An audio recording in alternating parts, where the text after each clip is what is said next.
কিরে বল্টু, তোর মন খারাপ কেন? কিছু হয়েছে? আমাকে বলতে পারো। স্কুল থেকে হেঁটে হেঁটে বাসায় আসার সময় রাস্তায় 1500 টাকা কুড়িয়ে পাই। পরে একটা দোকানে গিয়ে টাকাটার ভাঙতে চাইলাম। দোকানদার বোঝার আগেই আমি ভাঙতে নিয়ে বাড়ি চলে আসলাম। তারপর তারপর কি হলো? পরে বাসায় এসে দেখলাম দোকানদার আমাকে 700 টাকা ও 800 টাকার দুইটা নোট ধরিয়ে দিয়েছে। ভাই, ও ভাই, আমাকে 20 টাকা দান করেন।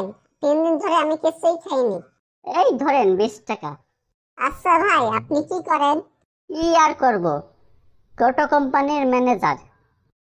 আমি আল্লাহর কাছে দোয়া করব তোমাকে যেন টোটো কোম্পানির মালিক বানাই দেয়। আচ্ছা বল্টু, বলতো কার আমাদের বিশ্বাস করে না? আর ব্যাংকওয়ালারা মানে? আমরা বিশ্বাস করে ব্যাংকে লাখ লাখ টাকার জমা রাখি, কিন্তু ব্যাংকওয়ালারা আমাদের এমনটাই বিশ্বাস করে যে কলমটাও সুতা দিয়ে বেঁধে রাখে।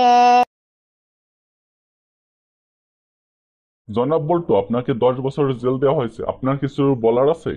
হুজুর, মন থেকে শুধু ছাগল বলেছিলাম, তাই বলে 10 বছরের জেল? আরে না, মন থেকে ছাগল বলার জন্য আপনাকে শুধু 1 বছরের জেল দেওয়া হবে। বাকি 9 বছর রাষ্ট্রের গোপন তথ্য ফাঁস করার জন্য। লেখাপড়া হচ্ছে নেশার মতো। একবার পড়া বুঝলে শুধু পড়তেই মন চায়। স্যার, আমি তো ভদ্র ছেলে, তাই এসব নেশা করি না।